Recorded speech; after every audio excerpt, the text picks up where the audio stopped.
Solo le dieron un terreno baldío a la viuda, un pedazo de roca y cardos que parecía una broma cruel. Pero aquello que Carmen encontró allí, entre la lluvia, el barro y la noche, habría de cambiarlo todo. Era madrugada cuando la carreta volvió del cementerio. La tierra aún olía a humedad y a promesas rotas. Dieguito, con los ojos hinchados y todavía en pijama, se aferraba a la camisa de su madre como si fuera la única cuerda que aún lo sujetara a la realidad. Carmen caminaba despacio, con la cabeza baja, como si llevara la culpa de algo que no era suyo. Pedro reposaba en una caja sencilla, envuelto en la tela que había cosido ella misma años atrás para abrigarlo en las noches de invierno. La comunidad había llegado a despedirlo. Algunos vecinos, la señora de la tienda con sus manos manchadas de harina, un par de trabajadores que habían conocido la honestidad del hombre y unas pocas voces que murmuraban oraciones desde la distancia. Rodolfo estuvo allí también. Llegó en su camioneta, con las botas limpias y la solapa impecable. No se acercó al cajón, no inclinó la cabeza. Se mantuvo a la sombra, calculando gestos, midiendo la escena como quien inspecciona un terreno para futuras ganancias. Carmen lo vio, claro que lo vio. En sus ojos había una mezcla de desprecio y oportunidad fría. Cuando la ceremonia terminó, mientras los demás se dispersaban, Rodolfo se quedó. No dijo palabras de consuelo. Extendió un pliego de papel y lo dejó caer sobre una caja de madera que guardaba herramientas en la parcela donde la familia vivía.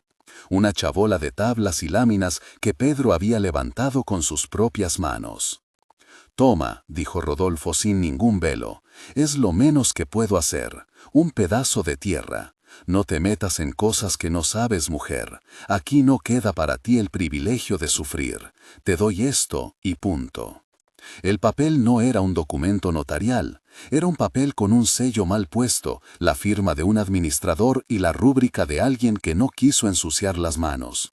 En el papel se leía con letras grandes el nombre del lugar, Quebrapés. Un terreno pedregoso en la ladera, donde nada parecía crecer y donde la vista no era más que una sucesión de piedras como huesos al sol.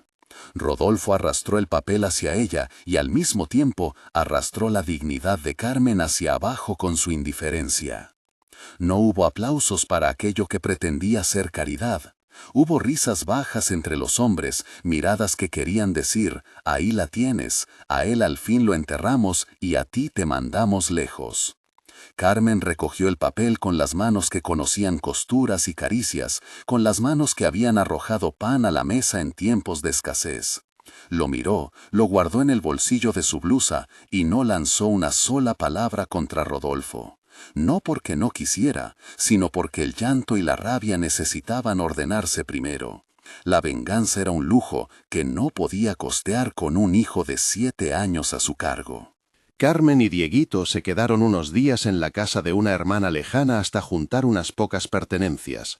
Vendieron la nevera vieja por lo que pudieron, intercambiaron la manta de Pedro por un saco de arroz, pidieron prestado un carrito para mover lo esencial. La gente dejaba platos en la puerta. La vida se convirtió en una lista de pequeñas pérdidas, la regla para medir la ropa de trabajo, la llave de la caja donde Pedro guardaba la documentación de la hacienda, el silbato con el que llamaba a Dieguito a almorzar. Cada ausencia era un golpe que dolía, pero que no podía detener la marcha. Carmen sostenía la cartulina de Quebrapés como si fuera la única promesa que todavía respiraba. La miraba por la noche, a la luz de una vela temblorosa, y no sabía si rezar o jurar que algún día volverían a sentirse enteros. El camino hacia Quebrapés fue un trayecto de 3 horas en moto y luego una caminata de otra hora cargando lo imprescindible. Era un verano que pretendía ser seco, con el horizonte inflamado por el calor y el polvo levantándose como el suspiro de una ciudad que no quiere recordar. A cada paso se adivinaba la ausencia de árboles, la falta de agua buena y la hostilidad de la tierra. Los cardos se inclinaban como manos viejas que no ofrecían refugio. Dieguito, con los pantalones cortos y las rodillas sucias, avanzaba con la torpeza de los que todavía juegan, aunque sus ojos mostraban algo más, una precocidad dolorosa, la mirada de quien ha conocido ya la pérdida y aprende a medir riesgos con un cálculo más sobrio que muchos adultos. La primera noche en Quebrapez fue para armar un refugio. No había casa, solo una explanada de piedra con un montón de maderos recogidos y unas láminas oxidadas que habían servido de techo para un antiguo galpón. Carmen clavó, cortó, ajustó con manos que habían aprendido a no desperdiciar movimientos. Dieguito trajo más piedras para asentar los postes, buscó una manta para el suelo y encendió una pequeña fogata con ramas secas. La luna apareció tímida, como quien no quiere ser testigo de la miseria de nadie. Montaron una tela vieja entre dos maderos y la amarraron con lo poco que quedaba de cuerda. No era una casa, era apenas un refugio. Pero cuando Dieguito se acurrucó contra el pecho de su madre, cuando su respiración se volvió regular y el mundo se dibujó otra vez, Carmen sintió que todo aquello, por mínimo que fuera, tenía sentido. Les sobraba la fragilidad y les faltaba el consuelo de una palabra estable, pero la determinación de ella era una especie de cimiento que por más que temblara, no cedía. Los días en Quebrapez fueron una clase acelerada de supervivencia. Buscar agua se convirtió en una expedición. A veces hallaban un charco en el fondo de una hondonada, a veces un vecino del camino rebajaba el precio de una garrafa. La comida era un menú de recursos, arroz, lentejas, alguna lata de sardinas. Carmen aprendió a racionar la esperanza. La chabola improvisada se convirtió en un mapa de pequeñas victorias. Una estantería hecha con tablas recuperadas, un hueco en la roca resguardado para dejar la ropa seca, un pequeño huerto donde con paciencia plantó un par de tomates que parecían felicidades diminutas. Había miradas en el pueblo cuando bajaba al comercio. Unas eran de lástima, otras de discreta admiración, y algunas, las más peligrosas, de indiferencia calculada. Rodolfo no necesitó enviar a nadie para recordar su poder, su nombre bastaba. La gente conocía su manera de cerrar puertas con un gesto y abrir otras con billetes. Se decía que había tierras, esa ladera contigua, que si alguien prestaba atención podían dar más que higos secos.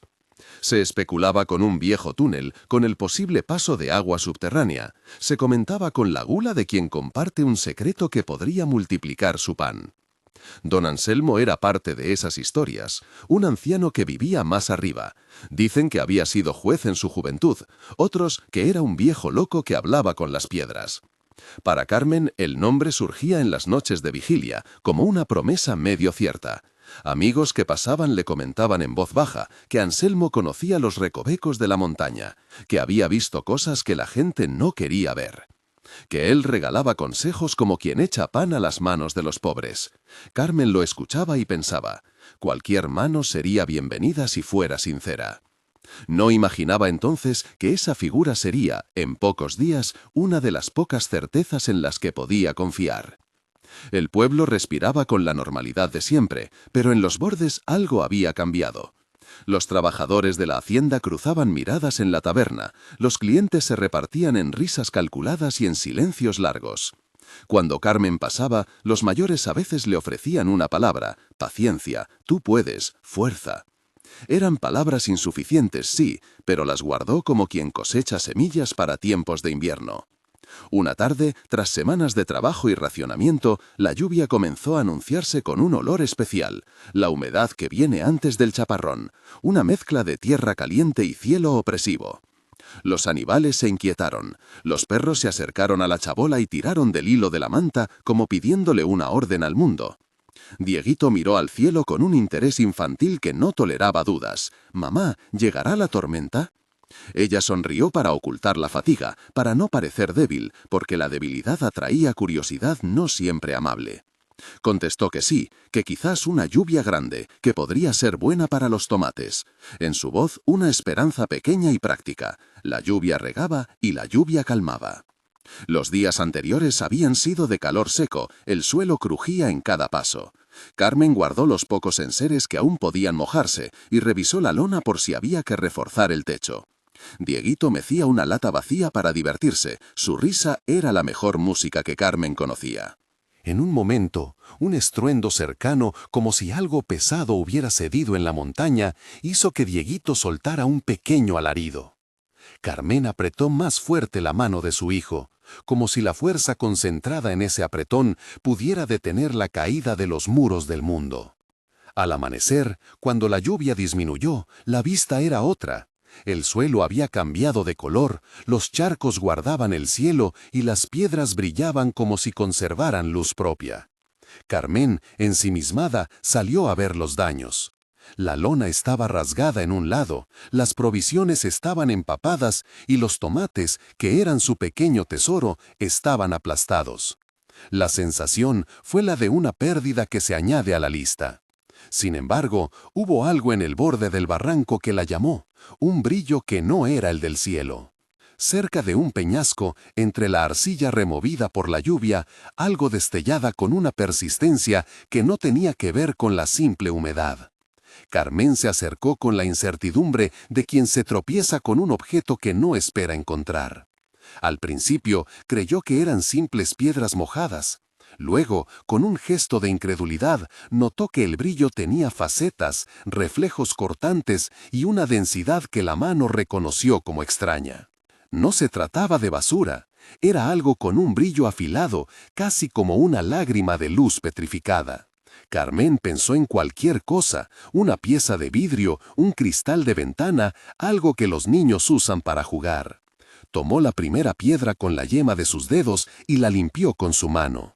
El brillo subió, se hizo agudo y por un instante la luz hizo una herida de claridad en su rostro. Carmen dejó escapar un suspiro que no era de alegría ni de miedo, era de asombro. Dieguito, que la miraba con ojos abiertos, no dijo nada.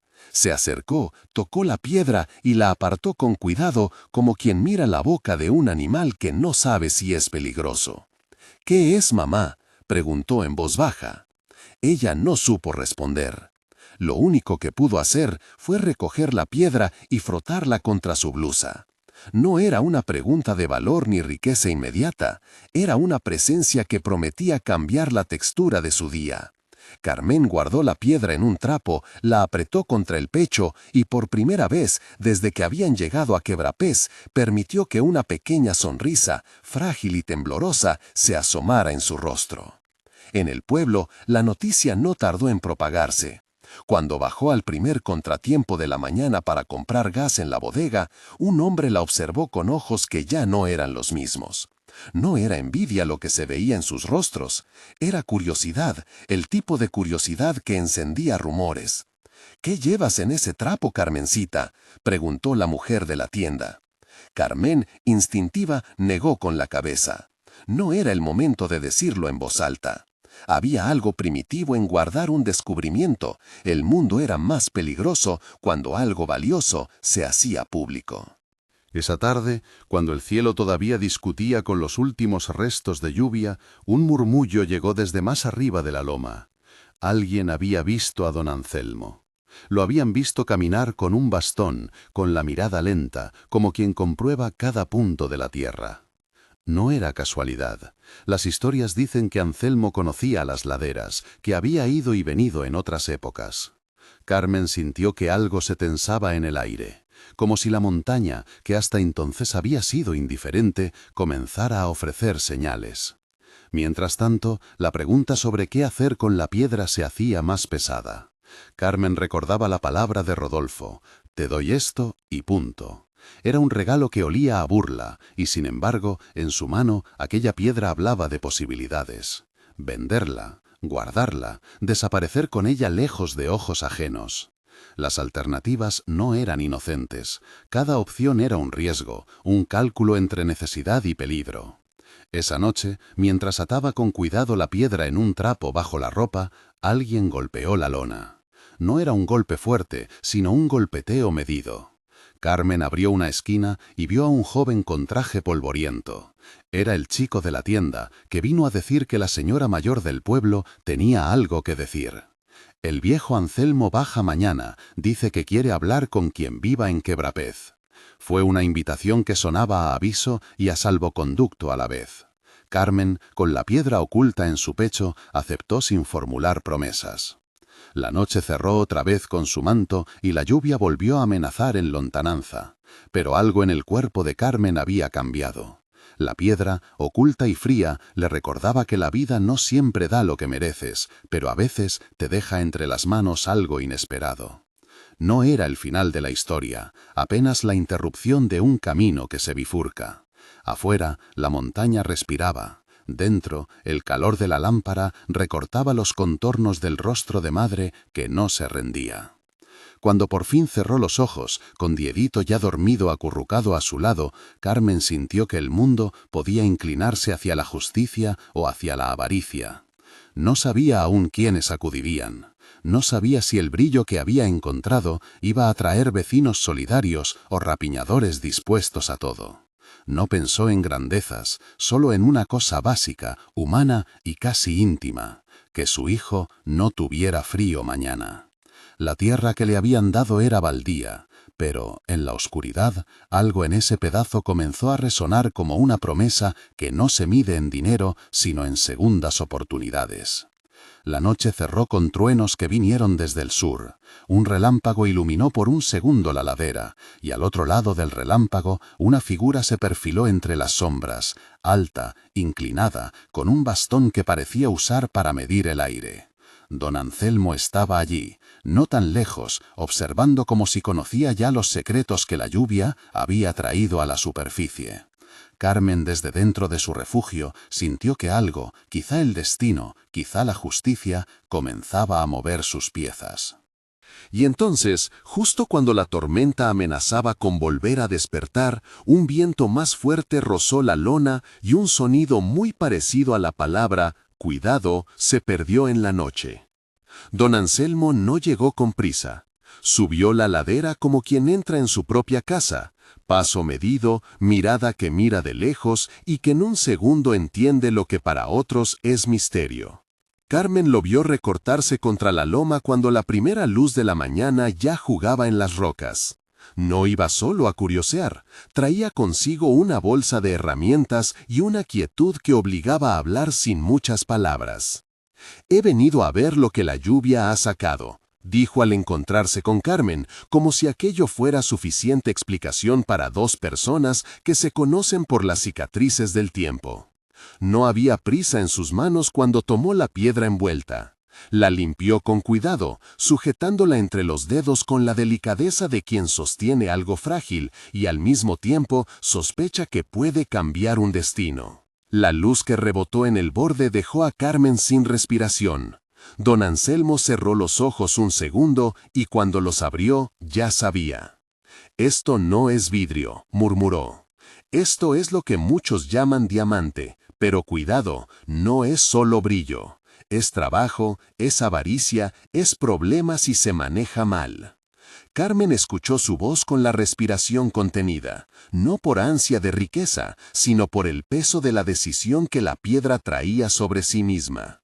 ¿Venderla? ¿Ocultarla? ¿Contarlo? Cada opción parecía un cruce donde algún lobo aguardaba. Don Anselmo se ofreció a ayudar. Dijo que conocía la montaña, que había caminado por allí cuando las cosechas eran mejores y que había visto con sus propios ojos cómo la tierra guardaba secretos. No era un sabio de cuentos, era un hombre que había pasado años leyendo papeles, escuchando jueces y abuelos, guardando una memoria que ahora le servía a Carmen. Juntos comenzaron a inspeccionar la ladera. Lo que había sido un destello accidental resultó no ser único.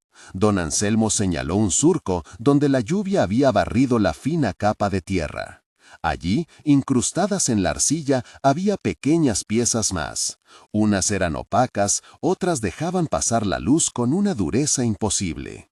Reunieron varias. Dieguito, con febril curiosidad, recogía y colocaba las piedras como quien acomoda piezas de un juego que nadie les había enseñado. «No vayamos a apresurarnos», sugirió don Anselmo. «Primero hay que probar, luego pensar, y si se decide vender algo, hacerlo con cabeza». Las pruebas consistieron en métodos simples: frotar, intentar rayar una superficie de cuarzo, el brillo, la manera en que la luz se fracturaba. Eran ensayos humildes, pero suficientes para la primera certeza: aquello no era cristal común. Habían encontrado diamantes en bruto esparcidos por la ladera que Rodolfo asignó como castigo disfrazado de regalo. La noticia, sin embargo, es como una semilla. Se abre en tierra fértil o en barro seco, pero no permanece oculta mucho tiempo cuando hay hambre y promesas de fortuna. Carmen y don Anselmo hablaron largo en la pequeña chabola. No hablaron de grandes planes ni de festejos. Hablaron de proteger, de discreción y, sobre todo, de seguridad. Sabían que una piedra en el bolsillo de una mujer pobre era un objetivo. Tomaron la decisión de vender solo una, la menor, la que menos pudiera despertar codicia inmediata. El dinero serviría para conseguir asesoría legal en la ciudad y llevar documentos. No era una venta rápida por hambre, era inversión en un futuro donde la ley supiera y pudiera sostener la verdad. Don Anselmo propuso llevar la piedra consigo y que la tasara un antiguo conocido suyo en el pueblo, Elías, el joyero. No era la decisión ideal, reconoció Carmen, pero las alternativas eran peores: esconder y esperar a que la codicia ajena les robara lo encontrado. Elías, en la plaza, tenía tienda con una campanilla. Su escaparate relucía en oro y en relojes que marcaban horas ajenas. A la puerta olía a metal pulido. Carmen entró como quien entra en un templo extraño, con cuidado, con respeto y con la necesidad clavada en la garganta. Don Anselmo la acompañó, andando con esa calma que amortigua la tensión. El joyero examinó la piedra con lupa, hizo preguntas que sonaban a rutina, miradas que parecían medir huesos. Dijo lo justo y al mismo tiempo ofreció una cifra que a Carmen le pareció baja. Don Anselmo frunció el ceño, pero Carmen recordó las noches en vela por hambre y la urgencia de legalizar la situación. Aceptó la oferta, con la cautela del que entrega algo preciado por pan y pesetas. Se marcharon con el sobre en la mano, sin saber que la voz de Elías no es un órgano que guarda silencio. La del joyero corre con rapidez por los bares, por las esquinas del pueblo, y a veces llega a donde siempre van a terminar las cosas malas. Al cabo de unas horas, cuando el sol ya inclinaba las sombras, alguien tocó la lona de Quebrapez. No era un vecino, eran hombres. Venían a nombre de Rodolfo. El primer hombre iba vestido con la ropa de siempre, camisa blanca impecable, botas nuevas. No es que la violencia viniera con uniformes, muchas veces trae ropa corriente. Trajeron palabras gruesas, halagos velados y una demanda en el tono de quien no está acostumbrado a ser rechazado. Rodolfo no había venido solo. A su lado se veía a Elías, con el brillo del botín recién olido en los ojos. Había llamado antes, su pequeño negocio había avanzado la noticia, y con ella la codicia. «Esa tierra es mía», dijo Rodolfo, sin más ceremonial. «Usted sabrá que lo que nace de allí me pertenece». Carmen sostuvo la mirada. No era cobardía, era el lugar de una mujer que no quería que su hijo viera cómo se traicionaba la decencia. Detrás de Rodolfo, las sombras asomaban manos que no respetaban más que la fuerza. «Eso que encontraste», le dijo, señalando el trapo donde Carmen guardaba la piedra, «no te pertenece para que lo conviertas en provecho personal. Si me sigues provocando, sabrás lo que es perder». El tono subió. La desesperación se mezcló con la arrogancia de siempre. Cuando un hombre se cree dueño de todo, el mundo le parece base y los demás meras fichas. Don Anselmo habló con calma, pidiendo que nadie hiciera nada precipitado. Le dijo a Rodolfo que había quien podía dirimir la cosa: la ley, el registro, la fiscalía. Rodolfo rió y dijo que la ley a veces está donde él dice que está, en la punta de sus botas. El ambiente se tensó. Hubo un intercambio de palabras que rasgó la fina costura de la cortesía. Rodolfo, incapaz de aceptar que su gesto de caridad había resultado en algo que pudiera sacarlo de su control, dio un paso adelante. La mano de uno de sus hombres rozó la culata de un arma. Dievito, escondido detrás de un madero, apretó los ojos y lloró en silencio. Carmen sintió que el mundo se hacía pequeño y que las paredes de la lona ya no la contenían. Fue entonces cuando don Anselmo actuó no con violencia, sino con inteligencia. Antes de que la situación se desbordara, mostró una hoja arrugada, una copia de una carta que él mismo había guardado años atrás, un papel donde constaba una anotación en el registro municipal, una nota de cuando Pedro tuvo un papel de compra. No era un título perfecto, ni una solución definitiva, pero era una prueba que obligaba a cualquier juez o policía a escuchar. Esto necesita otra vía, dijo don Anselmo, y esa vía se llama denuncia. Vamos al cuartel. Si esto se resuelve a golpes aquí, no habrá justicia para nadie. Rodolfo resopló, y su gesto fue de suficiencia, pero la palabra denuncia plantó una duda. Si había papeles, si había testigos, si la ley podía ser invocada, entonces la sala del juicio dejaba de ser territorio exclusivo de quien tuviera dinero y hombres. Rodolfo se marchó con amenazas, prometió volver y arreglar cuentas. Antes de subir a su camioneta, se volvió y dijo con frialdad: «No te creas que esto acaba aquí. Guardaré un ojo sobre ti». Era una promesa teñida de amenaza. El día siguiente estuvo lleno de gestiones. Don Anselmo acompañó a Carmen al pueblo otra vez, a una oficina con olor a papel viejo, donde un funcionario con gafas se sorprendió al ver el nombre de Pedro en un legajo polvoriento. No era una insertación mágica, había documentos antiguos, recibos, un testimonio de vejez que atestiguaba que Pedro había trabajado esos terrenos y que una parte de Quebrapés nunca dejó de pertenecer a su familia de alguna manera. No todo estaba en regla, pero había suficientes indicios para activar un procedimiento. El funcionario, con los papeles extendidos, se comprometió a abrir un expediente si Carmen presentaba una denuncia formal. La denuncia no es un acto heroico, sino administrativo. Se escribe, se firma, se numeran folios. Carmen, con la voz temblorosa pero firme, presentó su testimonio. Dijo lo que había pasado en el entierro, lo que le había dado Rodolfo, lo que había hallado en la ladera. Los funcionarios tomaron nota, anotaron nombres, pidieron pruebas. Don Anselmo habló con la tranquilidad de quien conoce a jueces y a agentes, hizo las llamadas necesarias. No había magia en su intervención, había contactos y memoria. Era la diferencia entre alguien que no tiene recursos y una red que, aun cuando está rota, puede coser un hilo de justicia. Mientras tanto, Elías trató de desandar sus pasos. Se le veía nervioso por la reacción de Rodolfo. El joyero, que había soplado la noticia para sacar un provecho mayor, empezó a medir sus ganancias frente a los riesgos. Lo que al principio fue un cálculo de ganga se convirtió en una ecuación peligrosa. Rodolfo quería más, y Rodolfo estaba acostumbrado a tomar. Cuando el día de la confrontación llegó, la banda de Rodolfo regresó a la ladera con la intención clara de arrebatar lo que consideraba suyo. La tensión escaló, Rodolfo volvió, rodeado y furioso. Sus hombres exigieron las piedras. Don Anselmo puso el cuerpo entre la destreza armada y la mujer. No hubo una multitud de diálogos, las palabras sobraron, y lo que quedó fue la respiración contenida de quienes aguardaban que la violencia se desatara. Rodolfo, perdido en su ira, sacó un arma y la blandió como quien agita una orden. Un disparo sonó, el viento pareció doblar su lamento. No hubo heridos graves, pero el ruido fue suficiente para que desde la distancia la autoridad reaccionara.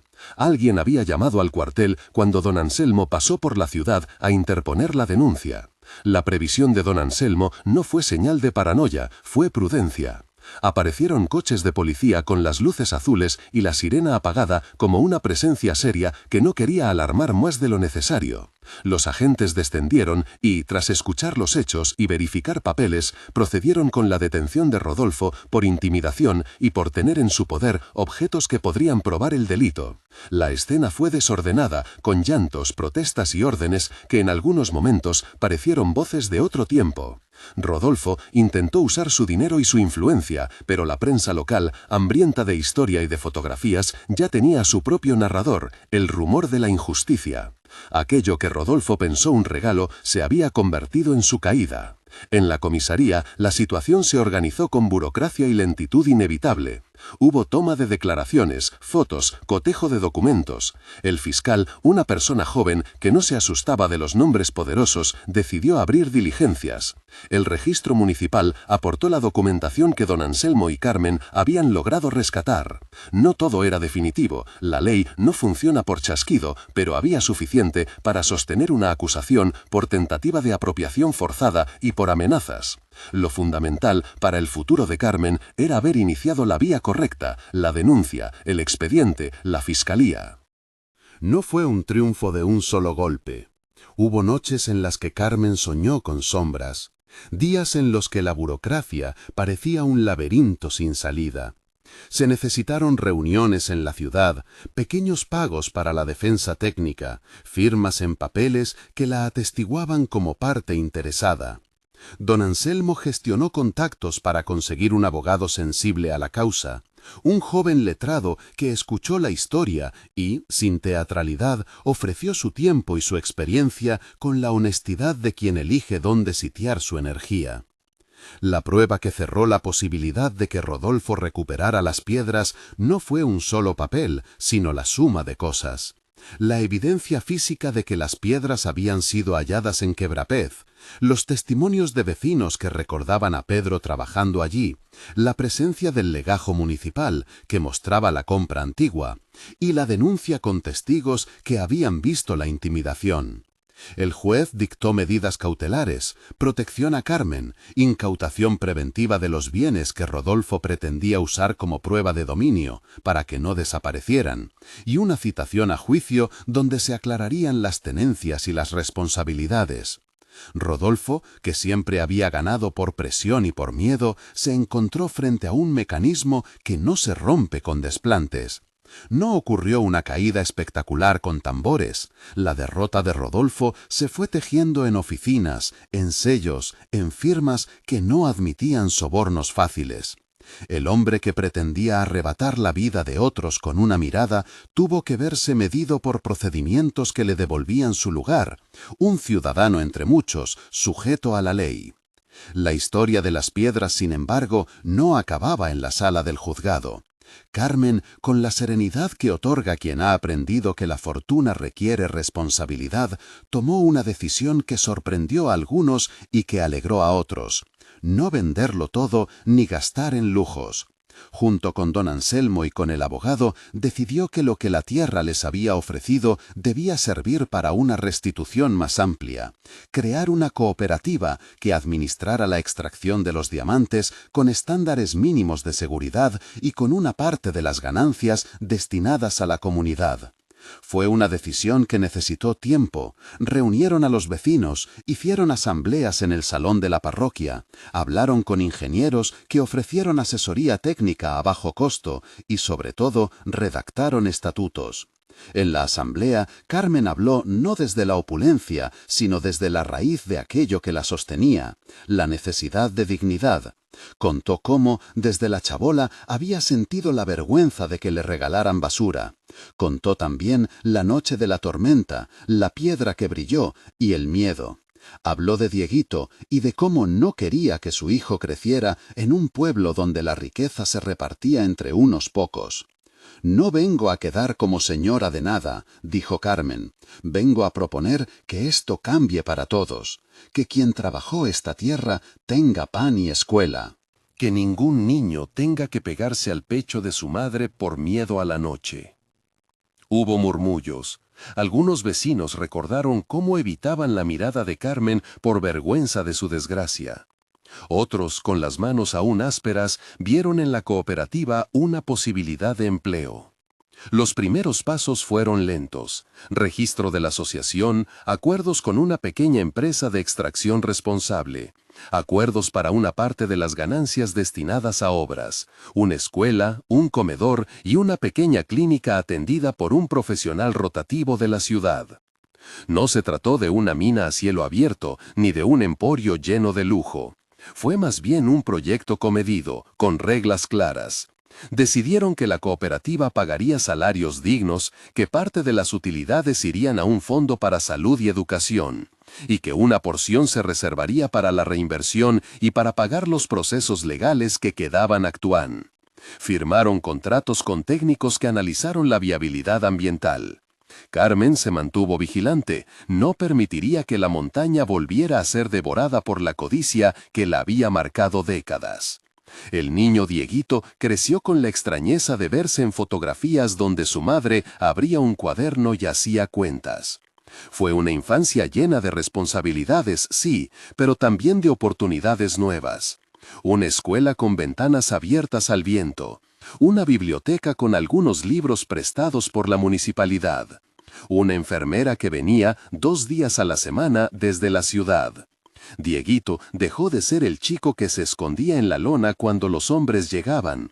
Comenzó a tener amigas y amigos que no avergonzaban su apellido. Y Rodolfo, la caída no significó el fin de su presencia. Hubo juicios, apelaciones y declaraciones públicas que intentaban limpiar su imagen. Pero no fue fácil borrar las fotografías de su arrogancia ni las voces que habían presenciado sus amenazas. La ley, lenta pero firme, concluyó que había exceso de fuerza e intento de apropiación. Rodolfo recibió sanciones y multas, perdió algunas tierras por presión judicial, y quedó con menos influencia de la que presumía.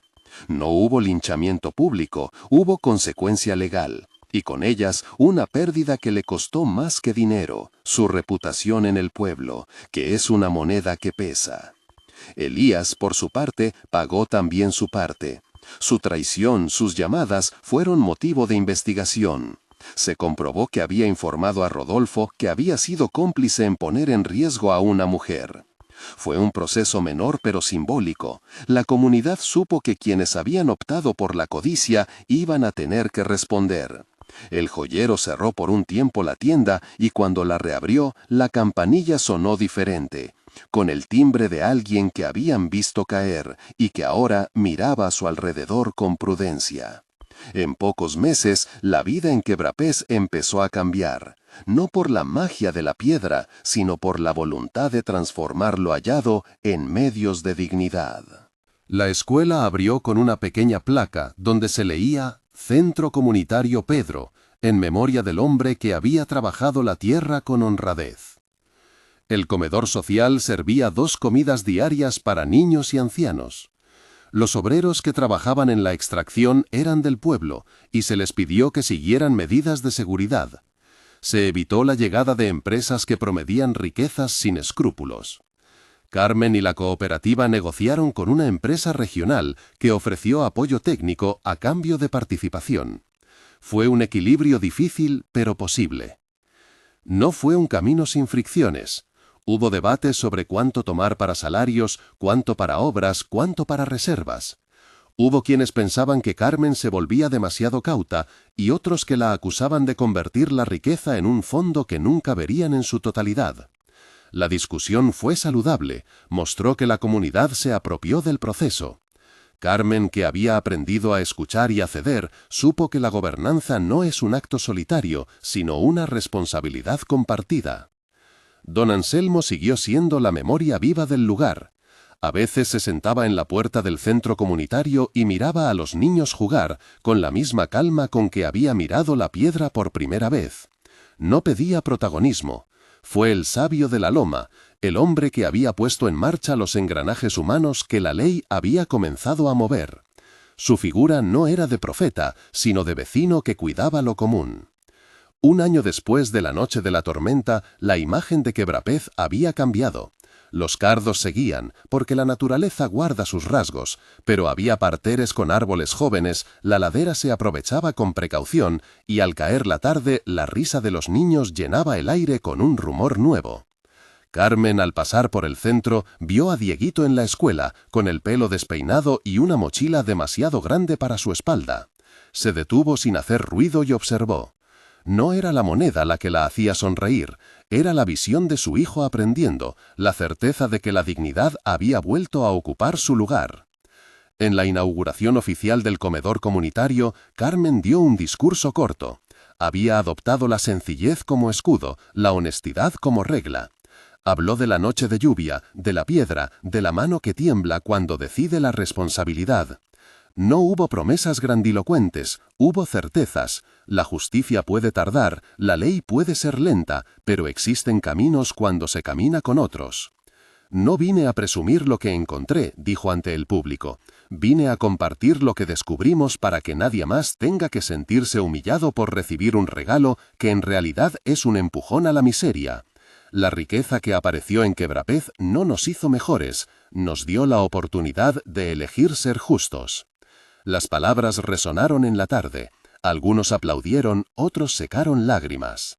Don Anselmo aplaudió con el gesto lento de quien aplaude sin estridencia, porque la victoria que celebraban era la de la comunidad levantándose después de una injusticia. La prensa local cubrió la inauguración, pero las fotos no estaban hechas para el ego.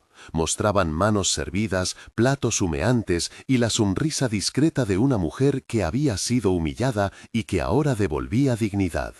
Hubo, claro, dificultades económicas y administrativas a lo largo del año. Hubo que negociar permisos, pagar impuestos y enfrentar oportunistas que querían apropiarse de una porción de la cooperativa. Pero la presencia de estructuras legales sostenidas por el expediente judicial y la transparencia en las cuentas fueron barreras contra la corrupción. Carmen aprendió a leer balances, a revisar facturas, a preguntar por cada cifra. No delegó la voluntad con descuido, se convirtió en una gestora cuidadosa. La lección final no fue un sermón, fue una decisión cotidiana. Que el fruto de una noche de horror no se convirtiera en espectáculo personal sino en servicio. Que la honra perdida por la humillación se recuperara no con venganza sino con verdad. Que la riqueza no se transformara en pedestal sino en puente. Que la justicia no fuera un arma para unos pocos sino una regla aplicada a todos. En las madrugadas, cuando el viento trae el olor de la tierra húmeda y algún relámpago distante recuerda la tormenta que cambió el curso de tantas cosas, Carmen camina a la ladera. A veces se detiene donde encontró la primera piedra, se inclina y toca la tierra como quien toca la carnadura de un cuerpo querido. No piensa en fábulas de recompensa divina, piensa en manos, en voces, en pasos que llevaron de la humillación a la restitución. Y cuando Dieguito se acerca para abrazarla, ella lo aprieta con fuerza y piensa que la mayor riqueza es poder mirar a su hijo a los ojos y saber que su vida no estará marcada por la violencia del que se cree superior. La historia de Quebrapez se convirtió en relato de barrio, de la mujer que no dejó que la pobreza la definiera, del anciano que supo usar su experiencia para reparar, del pueblo que eligió la cooperación. No fue un cuento de milagros con receta, fue la concatenación de prudencia, esfuerzo cívico y ley. Y en el medio, una madre que eligió la dignidad por encima de la posibilidad de un lujo pasajero. Si algo quedó en la memoria de la gente fue la idea de que los tesoros de la tierra pueden ser prueba de codicia o de generosidad. Que la diferencia la marca quién los administra. Carmen decidió no ser dueña de la gloria, sino administradora de respeto. No elevó su casa con oro ni colgó retratos de su rostro. Abrió puertas, enseñó a otros a leer las cuentas y a tomar decisiones en asamblea. Desde la escuela a la clínica, el fruto se repartía en pan y en oportunidades. Y allí, en la mesa del comedor, junto a otros, Carmen se permitió una dosis de sencillez. Una taza de café caliente, la sonrisa de vecinos que habían vuelto a confiar, la mano de don Anselmo apoyada en su hombro, como quien no pregunta por méritos sino por cariño. Se dieron cuenta de que la restauración tardó, pero llegó. La justicia, lenta, había funcionado. La comunidad, paciente, la había sostenido. Si tú escuchas esta historia y te preguntas si la fe o la providencia tuvieron su parte, la respuesta no es simple. En Quebrapez hubo mano humana, y hubo una oportunidad que nadie esperaba. Hubo oraciones que confortaron, hubo gente que actuó, hubo leyes que pusieron límites. Lo esencial es que cuando la suerte se puso en manos de alguien que no solo tomó, sino que compartió, la vida de muchos cambió. Esa es la enseñanza. Las bendiciones, reales o fortuitas, valen cuando se convierten en justicia. Comparte esta historia con quien necesite recordar que la dignidad puede volver y que la humildad, cuando se hace herramienta, vence a la avaricia.